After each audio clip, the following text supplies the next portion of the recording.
अस्सलामुअलैकुम एवरीवन, ये है आपके बर्क़ रवां यानी इलेक्ट्रिक करंट का दूसरा लेसन। इसमें हम बरक़ी दौर और कुछ नई मालूमात हासिल करेंगे।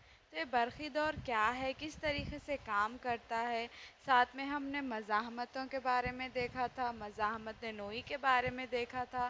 तो क्या ये मज़ाहमतें सिर्फ़ एक ही तरीके से इस्तेमाल की जाती है या फिर इनका इस्तेमाल कई तरीक़ों से किया जाता है, बर्क़ के मैदान में इसका क्या यूसेज है और किस तरह किस मेथड के ज़रिए इन्हें हम इस्तेमाल करते हैं, इसके बारे में हम जानकारी हासिल करेंगे। पहले तो है आपका बरक़ी दौर। बरक़ी दौर, दौर यानी एक लूप, एक ऐसी चीज़ जो दोहराई जाए, एक दौर में पाई जाए, उसे हम दौर कहेंगे। बरक़ी दौर, इसमें से बर्क़ गुज़र रही है इसीलिए हम इसे बरक़ी दौर का नाम देते हैं। तो ये है आपका बरक़ी दौर। बैटरी, इससे हमने एक स्विच को कनेक्ट किया है, इससे हमने एक बल्ब को कनेक्ट किया है कनेक्टिंग वायर्स का इस्तेमाल करते हुए। तो हम इसे एक सादा बरक़ी दौर कहेंगे। सादा बरक़ी दौर बंद भी हो सकता है, खुला भी हो सकता है। बंद कैसा है और खुला कैसा है ये हम देखेंगे। बंद दौर, जिससे बरक़ी तार और बैटरी को जोड़ा जाता है, बरक़ी तार और बैटरी को जिनसे इलेक्ट्रॉन का गुज़र होता है, बरक़ी दौर कहलाता है। जैसा हमने देखा, ये है आपके कनेक्टिंग वायर्स, जिससे बल्ब अगर रोशन होगा तो बंद बरक़ी दौर है। अगर खुला बरक़ी दौर बोल रहे तो उसका स्विच ऑफ है और ये ऑन नहीं होगा, तब हम कहेंगे कि वो एक बंद खुला बरक़ी दौर है। तो बैटरी को बल्ब और स्विच से बरक़ी तारों के ज़रिए कनेक्ट किया गया है, इसे हम बरक़ी दौर कहेंगे। तो अगर हम इसका अलामती इज़हार देखना चाहेंगे, बैटरी, बल्ब और ये है आपके वायर्स। तो ये देखिए, ये है आपका स्विच। स्विच अगर बंद है यानी वो ऑन है तो आपका लाइट जलेगा। ये है आपका सादा बंद बरक़ी दौर। अगर ये खुला हुआ है तो आपका बल्ब ऑन नहीं होगा। ये आपकी बैटरी प्लस माइनस दो तारें इससे कनेक्टेड हैं।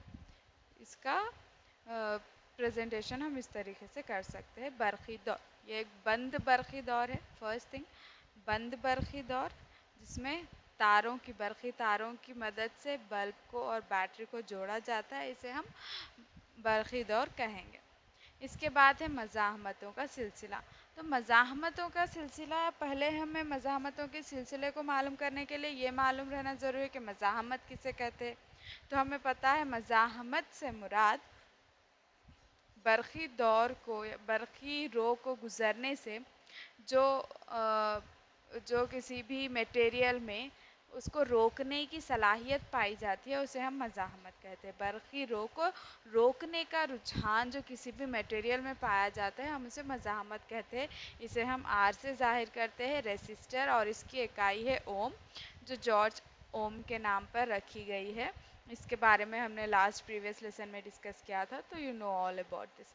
तो मज़ाहमतों का सिलसिला जो, तो यहाँ पर दो किस्म के जोड़ हम किसी भी मज़ाहमतों को अपने बरक़ी दौर में लगा सकते हैं। किस तरीके से? एक तो हम सिलसिला जोड़ और एक है हम तवाज़ी जोड़। हम सिलसिला यानी हाथ, जैसे हम गेम खेलते हैं जोड़ी जोड़ी जोड़ी वाला, एक के बाद एक के बाद एक का हाथ आपने पकड़ लिया, फिर इधर एक का हाथ, इधर एक का हाथ, एक के हाथ में एक के हाथ में एक, हम जोड़ी बनाते जाते, उस तरीके के उसको हम मज़ाहमतों का हम सिलसिला जोड़ कहेंगे। तो मैं आपको डायग्राम भी दिखाऊंगी। जब हम सिलसिला जोड़ते हैं तो वहाँ पर आई यानी बरक़ी रो कांस्टेंट होती है, करंट बर्क़ वहाँ पर कांस्टेंट होता है, और जो वोल्टेज यानी तफ़ावत कुआ है वो बदलते जाता है। तो हम यहाँ पर समझने के लिए तीन मज़ाहमतों का एग्जाम्पल लेंगे। तीन मज़ाहमतें एक साथ हम सिलसिला तौर पर जोड़ी गई है। 3 जोड़ी जा सकती है, 10 जोड़ी जा सकती है, कितनी भी जोड़ी जा सकती है। तो हम यहाँ पर नॉर्मली 3 का एग्जाम्पल लेके चलेंगे। तो हम सिलसिला जोड़, मज़ाहमतों का हम सिलसिला जोड़ हो सकता है, आपके बल्ब का हम सिलसिला जोड़ हो सकता है, किसी भी इलेक्ट्रिक अप्लायंसेस का हम सिलसिला जोड़ हो सकता है। हम सिलसिला जोड़ से मुराद ऐसी चीज़ें जो एक के बाद एक रखकर जोड़ी जाए। तो जहाँ पर बरक़ी दौर है, यहाँ पर दो किस्म के वायर्स पाए जाएंगे, पॉजिटिव भी नेगेटिव भी। तो पहले वाले का पॉजिटिव नेक्स्ट वाले के नेगेटिव से जोड़ दिया जाएगा, फिर पॉजिटिव से नेगेटिव, पॉजिटिव से नेगेटिव। इस तरीके से लाइन जब हम बनाते हैं तो हम उसे मज़ाहमतों का हम सिलसिला जोड़ कहेंगे। हम सिलसिला, यहाँ पर बरखी रो कांस्टेंट है, आई कांस्टेंट है, इसको सर्कल में लिखा है, इसका मतलब है कि आई कांस्टेंट है और वोल्टेज यहाँ पर चेंज होगा। तो वोल्टेज यहाँ पर चेंज होगा V1 plus V2 plus V3। कैसा मालूम करेंगे आप? पूरा वोल्टेज अगर किसी का होना है, तीन मज़ाहमतें हम यूज़ कर रहे हैं, तो तीनों में से कुछ ना कुछ अमाउंट ऑफ वोल्टेज जा रहा है। तो पहले इसमें से जो वोल्टेज जाएगा वो है V1, दूसरे में से जो वोल्टेज जाएगा वो है V2, तीसरे में से जो वोल्टेज जाएगा वो है V3। तो इन तीनों का सम्मेशन जब हम मजमुआ करेंगे तो हमें पूरे बरक़ी दौर का जो वोल्टेज है वो हमें हासिल होगा। तो हम सिलसिला जोड़ में जब हमने मज़ाहमतों को जोड़ तो लिया है हम सिलसिला जोड़ में, और हम बोल रहे हैं कि यहाँ पर करंट कांस्टेंट है, यानी सब में से अगर हम 5 एम्पियर का करंट इन्हें दे रहे हैं तो पूरे मज़ाहमतों से 5 एम्पियर ही गुजरेगा, लेकिन वोल्टेज यहाँ पर सेम नहीं होगा, वो बदलते रहेगा। तो हम सिलसिला जोड़ में हम ये कैसे मालूम करेंगे कि पूरे सिस्टम में से ये पूरी तीन मज़ाहमतों ने मिलकर कितनी मज़ाहमत पैदा की है, ये तीनों को मिलाकर अगर हम एक नाम देना चाहेंगे तो वो होगा आपका मुआदिल मज़ाहमत। मुआदिल मज़ाहमत यानी हम सिलसिला जोड़ में जितनी मज़ाहमतें, एन नंबर ऑफ मज़ाहमतें, एक भी दो भी मज़ाहमतें जोड़ी जा सकती है, 5 भी जोड़ी जा सकती है, 10 भी जोड़ी जा सकती है। तो जितनी मज़ाहमतें आपने उस हम सिलसिला जोड़ में जोड़े रखी है, उस सब की मज़ाहमत अगर आप मालूम कर रहे हैं तो वो है आपका मुआदिल मज़ाहमत। ओके, हम सिलसिला जोड़ की मुआदिल मज़ाहमत। मुआदिल मज़ाहमत से मुराद ये तीन मिलकर या चार मिलकर या पांच मिलकर, यानी एन नंबर ऑफ रेसिस्टेंस मिलकर कितनी रेसिस्टेंस बना रहे हैं उसे हम मुआदिल मज़ाहमत कहेंगे।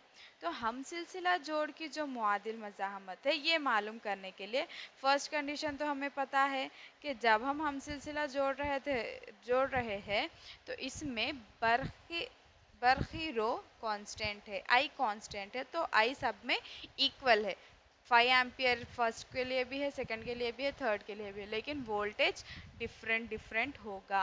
तो जब वोल्टेज डिफरेंट डिफरेंट है तो इसीलिए हमने उसे V1 V2 V3 का नाम दिया है।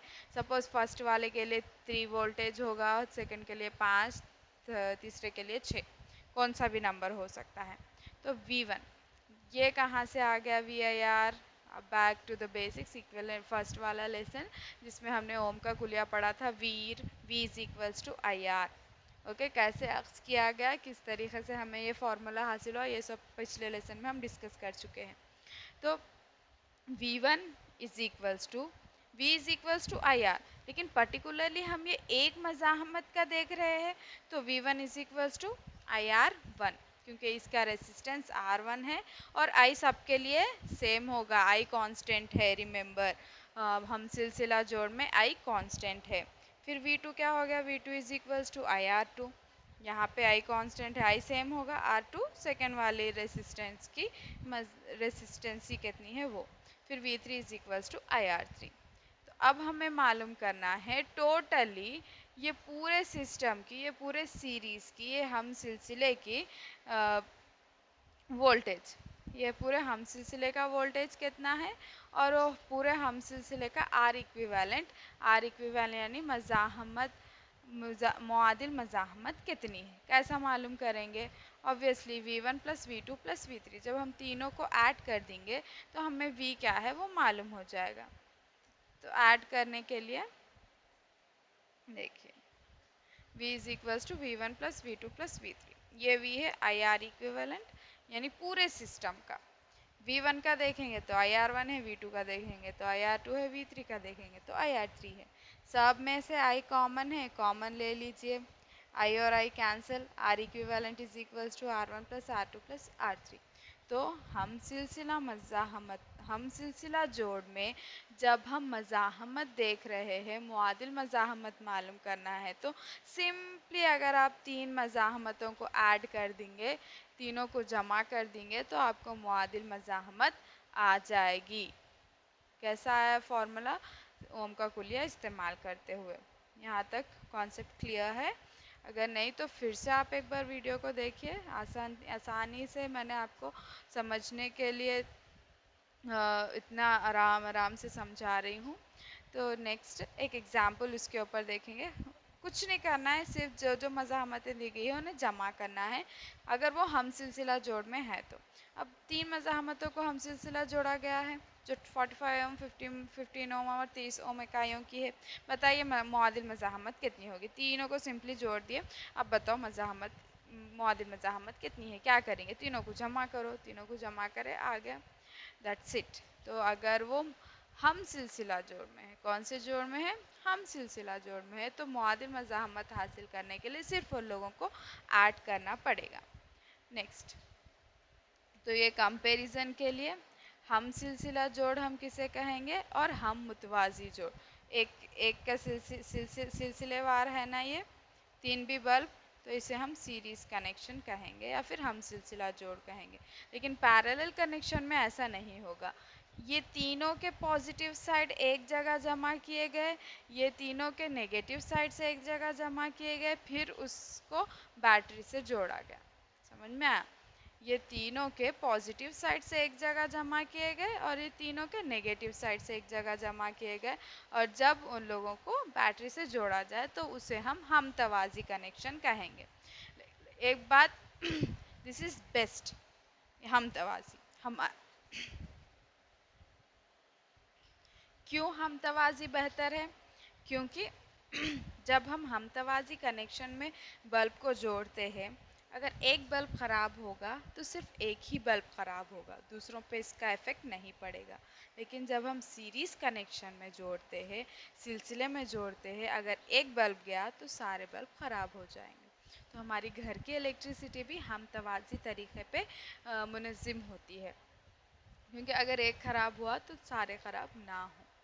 दिस इज़ बेहतरीन। अगर आपको कुछ चुनना है, हम सिलसिला या तरीक़ा या फिर हम तवाज़ी जोड़ में से कोई एक, तो हम तवाज़ी is the better option. Okay, ये है आपका हम सिलसिला कनेक्शन, ये है आपका हम तवाज़ी जोड़। इसके बाद नेक्स्ट हम तवाज़ी जोड़, तो वो सिर्फ जोड़, कुछ भी जोड़ सकते हैं, बल्ब जोड़ सकते हैं, कौन से भी इलेक्ट्रिक अप्लायंसेस का जोड़ के बारे में पढ़ा। यहाँ पर पर्टिकुलरली मज़ाहमतों को, रेसिस्टेंस को, रेसिस्टर्स को अगर आप हम तवाज़ी जोड़ रहे हैं तो वहाँ पर वोल्टेज कांस्टेंट होगा। हम सिलसिले में करंट कांस्टेंट था, आई कांस्टेंट था, यहाँ पर वोल्टेज तफावत हुआ कांस्टेंट रहेगा। यानी सारी मज़ाहमतों से एक ही किस्म का वोल्टेज, एक ही नंबर ऑफ वोल्टेज, मतलब एक ही क्वांटिटी उसमें से गुजरेगी। कब? जबकि हम इसे हम तवाज़ी तौर पर जोड़ते हैं। तो अब हमने जोड़ लिया, हम तवाज़ी जोड़ पे मालूम है वोल्टेज कांस्टेंट है। वोल्टेज कांस्टेंट है मतलब करंट अलग अलग किस्म का इसमें से गुजरेगा। आप सप्लाई तो कर रहे हो आई अमाउंट ऑफ करंट, लेकिन जब ये 3 तारों में से जा रहा है तो इसका अमाउंट चेंज हो रहा है। R1 को अलग करंट मिलेगा, R2 को अलग करंट मिलेगा और R3 को अलग करंट मिलेगा। लेकिन हमें पता है हम तवाज़ी जोड़ में वोल्टेज मसावी है IR, अगेन ओम का कुलिया, V मसावी है IR, तफावत हुआ मसावी है रेसिस्टेंस और बरखी रो का हासिल ज़रब, V is equals to IR। लेकिन हमें होना है यहाँ पर I, क्योंकि I चेंज हो रहा ना यहाँ पे, तो I मसावी है V, जो R यहाँ पे ज़रब था यहाँ पे आके होगा तकसीम, I is equals to V by R। यह है आपका I। लेकिन हमें पता है I1, I2, I3 तीनों रेसिस्टेंस के लिए अलग अलग बर्ख यहाँ पर मुयसर है। तो I1 क्या होगा? I1 is equals to V by R1, V तो सेम है सबके लिए तो सिर्फ V ही होगा। I2 is equals to V by R2, I3 is equals to V by R3। हर एक रेसिस्टेंस के लिए हमने करंट कितना लग रहा है वो मालूम किया। तो अब हमें मुआदिल मज़ाहमत R इक्विवेलेंट मालूम करना है। तो I is equals to V by R। हमें पता है करंट कैसे हासिल होगा, I is equals to I1 plus I2 plus I3। लेकिन आई क्या है, v by R. v by R one, v by R two, v by R three, जैसे सब्सटीट्यूशन I1 I2 I3 ऊपर जो आया वो हमने यहाँ पर सब्सटीट्यूट किया है। v बाई आर इक्विवेलेंट, ये r इक्विवेलेंट आप कैसे मालूम करेंगे? Take v common, cancel, then 1 by r equivalent is equals to 1 by r1 plus 1 by r2 plus 1 by r3। Is that clear? तो पहले वाले में हम सिलसिला जब हमने जोड़ा था खाली उन्हें जमा कर दिए तो हमें आंसर आ गया, लेकिन यहाँ पर कुछ ज्योमेट्री की शक्ल में हमें मज़ाहमतों को लेना होगा। तो इसको कैसे हल किया जाए? सपोज़ 45 फाई और 25 ओम्स के तीन मज़ाहमतों को हम तवाज़ी तौर पर जोड़ा गया है, तो इनकी मुआदिल मज़ाहमत क्या होगी? 1 by R equivalent is equal to 1 by R one plus 1 by R two plus 1 by R three. R1 R2 R3 is given, उसकी जगह पे सब्स्टिट्यूट करना है ज्योमेट्री तरीके से। जमा करने का तरीका, इन तीनों का एलसीएम निकालिए, जमा कीजिए। एलसीएम निकाले 225, 45 को 225 से तकसीम कीजिए 5, 5 को 225 से तकसीम कीजिए 45, 25 को 225 से तकसीम कीजिए 9, जमा कीजिए 59/25। 1 by R equivalent is equal to 59/225, लेकिन हमें 1 बाई आर इक्विवेलेंट 1 बाई मुआदिल मज़ाहमत नहीं, मुआदिल मज़ाहमत चाहिए। तो अब इसे उल्टा कीजिए, उल्टा करने पर मुआदिल मज़ाहमत मसावी है 225/59 ओम्स। इस तरीके से आप अगर मज़ाहमतों को हम तवाज़ी पैरेलल कनेक्शन में जोड़ा गया है तो उसकी मुआदिल मज़ाहमत हासिल कर सकते हैं। यह है आपकी तो मुआदिल मज़ाहमत किसे कहते हैं, हम तवाज़ी सिलसिला किसे कहते हैं, हम सिलसिला तरीक़ा किसे कहते हैं, कौन सा बेहतरीन है, कौन सा कहाँ पे इस्तेमाल किया जाता है, और बरक़ी दौर किसे कहते हैं, सादा बरक़ी दौर, बंद बरक़ी दौर, खुला बरक़ी दौर। साथ ही साथ मुआदिल मज़ाहमत मिसालों के ज़रिए आपको समझाया गया है। Please keep learning, keep sharing. I hope आपको ये लेसन बहुत ज़्यादा फ़ायदेमंद हो। जज़ाकल्लाह खैर, खुदा हाफ़िज़।